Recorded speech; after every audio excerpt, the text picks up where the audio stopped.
We're pinpointed to take that we wanted to see happen for 2 years. And it's, it's God's time. God tells us when he wants us to do something. It was a big move for the Remembrance Project. And, I looked around for organizations, and then about that time, Ruth Johnson Martin came into our lives. So Ruth, and I didn't even know Ruth was a chaplain until I got to know her, and after she introduced us to Ken Schlenker, who was moving to Houston, who moved about a mile away from where Tim and I live. So, that's a God thing. So, yes. So, Ken, come on up, and right after Ruth, you can follow him. Thank you. Thank you, Ken. Thank you. Well, I feel at home because I was in Orange County, California for many years. Over 30. I was a law enforcement patrol chaplain for the Orange County Sheriff's Department and also the coroner chaplain. And I wrote the course for the state of California for law enforcement chaplaincy. Thank you. You're welcome. My partner in crime over here, Chaplain C. Ballinger, who's been doing our invocations, and I have been joined at the hip for a lot of years. He runs an organization called Living Shield Ministries, and he is the lead chaplain for the Riverside Police Department, Fire, and District Attorney's Office. And he helped me, along with a team of other master and senior chaplains, develop the course as one of our subject matter experts.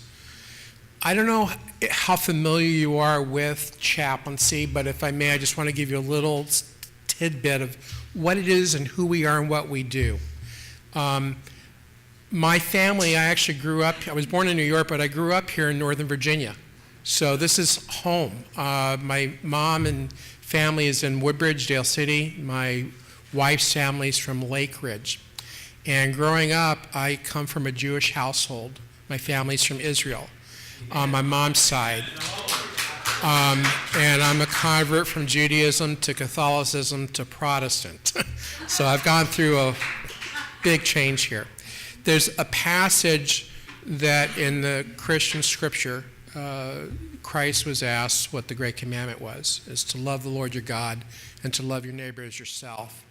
And that has foundation in the Hebrew scripture.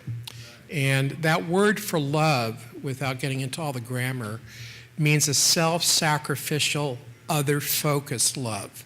It's a love that's focused upon service and action. It's a verb. It's something we do. It's not a noun. It's not a state of being. And that love is to be exemplified in our lives at all times. So how we think, what we do, our actions, our hearts, our feelings, all of that. And if I was to sum up what chaplaincy is about, it's love. It's a self-sacrificial, other-focused love that's willing and able and ready to enter into the midst of terrible, terrible situations and to be present with individuals as a representative of the ultimate love, if you will. Chaplaincy has its roots in the Constitution and in our history, bringing it forward to date, even in biblical times. There were chaplains in the scripture. Even in the Christian scripture, we look at the Good Samaritan. The Good Samaritan was doing chaplain ministry. Okay. Today, there's something called Lemon versus Kurtzman, which is a three-pronged test that supports the work of a chaplain. We've had Nehemiah brought up a couple times. There's also a theological perspective on that. But what the Lemon versus Kurtzman, the three-pronged test is that you have to have a secular purpose. You cannot advance nor inhibit religion. The government does not have excessive entanglement with the organization. The converse is you cannot usurp the government's authority. So what is the chaplain's secular purpose? The secular purpose of the chaplain is what's called crisis intervention. It's entering into the life of somebody else that's in what I call the pit, that's trying to assess what just happened to me. This is not normal. And I don't have a way of understanding this, and I've been traumatized. Okay? How deep the person goes into that pit and how long they stay in the pit is conditioned by each person. It's not one size fits all. And that has a lot to do with the person's life experiences, what they have as far as the ability to bounce back. It's called resiliency, immunity, and a whole bunch of other things. So what a chaplain does, if I can kind of illustrate this visually to you, and I wasn't a Marine, but I was a corpsman in the Navy, so I'm going to speak up without a mic. Okay. If you can imagine, when somebody's in crisis, the chaplain comes alongside the person and scaffolds them artificially with different interventions to help that person in that crisis. Everything inside of here is the pit. It's chaos. They don't understand what just happened. They're trying to make sense of it. So what we do is we come alongside those people, scaffold them, we turn and we walk with them empathetically, empowering them to take back control of the situation to the point that it's our hope and desire and goal to restore them to something that's new. Because what was going on before this crisis, what was normal, is never going to be the same again. Because they have to make sense, and it gets incorporated and brings a new normal that's different from this. And that new normal does have an impact upon the quality of life. It could be the same, it could be bigger, it could be worse. And some of the issues we deal with, I train people on suicide intervention. So if somebody was suicidal and they were to call on the hotline, to the suicide hotline, I teach what they do on the hotline. Okay, it's those types of things. The result, when you look at the biology of stress and the trauma that happens to people and what people go through biologically, which is the normal response, people don't know what normal is. And they think they're going out of their mind because nobody's ever sat down and explained to them that what their experience is normal. But they need to process through now how do they move on in their life with the aftermath of this crisis and trauma. So I've been fortunate for over 10 years now. I have an organization called CAREForce, which is made up of 3 component organizations, the main one being National Center for Chaplain Development, of training up individuals that have a self-sacrificial, other-focused heart nationally that want to serve in their community and that have a passion, and we equip those individuals with their secular purpose and equip them on how to come alongside of others in their times of crisis. Our organization, in combination and collaboration with Dr. Nancy Bull Penrod, who's in San Bernardino, California, with the Counseling Team International, we have a national network of mental health professionals that we have launched a toll-free 800 crisis line. It's 800-222-9691.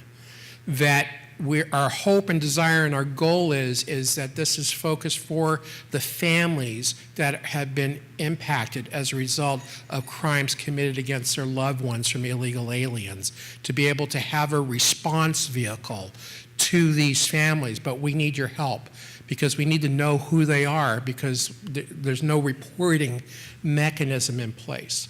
And it's going to be a local response with local individuals that have been trained in this type of format. And based upon that assessment, we have chaplains that we're able to call on. Chaplain Ruth is our lead chaplain for the Remembrance Project, and she functions as a peer chaplain because a peer is somebody who's experienced the similar circumstance that has now come through the other side. Not that it's ever going to go away. The pain's going to be there forever. But now the heart has been given an opportunity to have some healing that now want to be available to help those that are now suffering the same type of thing. We have about 60 chaplains here in Maryland, and we have our Maryland chaplains back here. If you guys can just kind of wave your hands.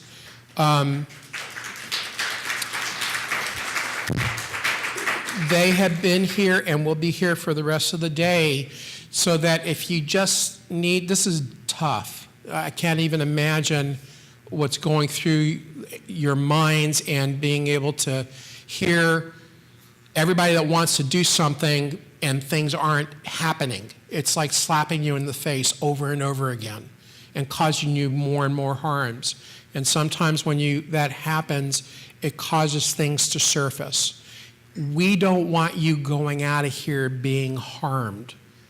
We want to be here to take care of you. And these chaplains have been trained specifically to be able to listen in such a way, to be able to come alongside, that you can have somebody that you can just talk with. So if you have a desire, you could seek any of them out. They're going to either have this CAREForce shirt on or our NCCD shirt, National Center for Chaplain Development. And that's basically who we are. So we're praying for you guys constantly. We care for you. And it's our hope that you'll be able to use what we have. And perhaps something that I've spoken to you has stirred your heart, and maybe you want to consider being trained in order to be able to come alongside.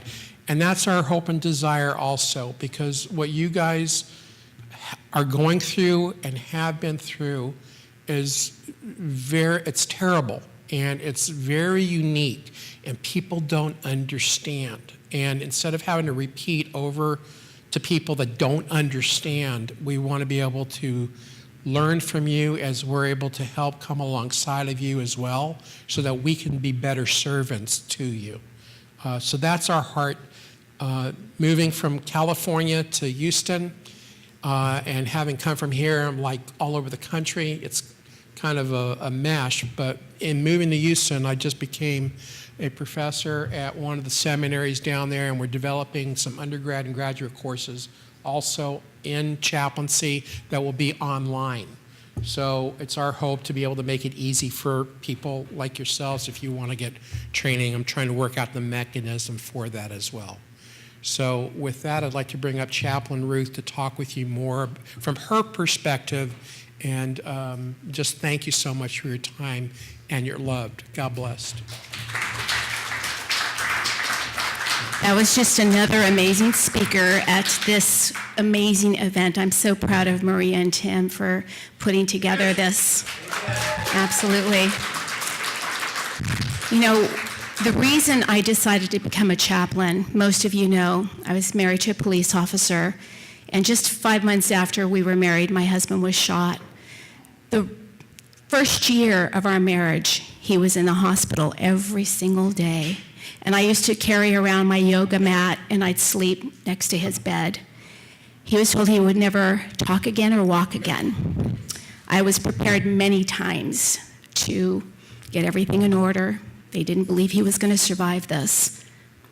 But I'll tell you, in the deepest and darkest days of my entire life, I had the El Monte Police Department, the support of those amazing men and women, but also the chaplain from that department that would visit us often. And he would show up, and he'd sit in a chair, and there were times that we didn't want to talk, but we knew that he was there, and he was interceding on our behalf. He was praying over us. That was the reason I chose this path. And my mentors, Ken Schlenker and Chaplain Steve Ballinger, have really, they've been able to explain how it is that we do what we do in a way that we assist those who are going through such hardship. And being able to be a part of the Remembrance Project and CareForce, it's just, both are so near and dear to my heart. We're making a difference. And I just want to tell all of you who have suffered this tragedy, this nightmare that has fallen into our lives, God is with you. He is always with you. And so are we. And we are here for you. at any time, please call upon us. I love you guys. Thank you so much.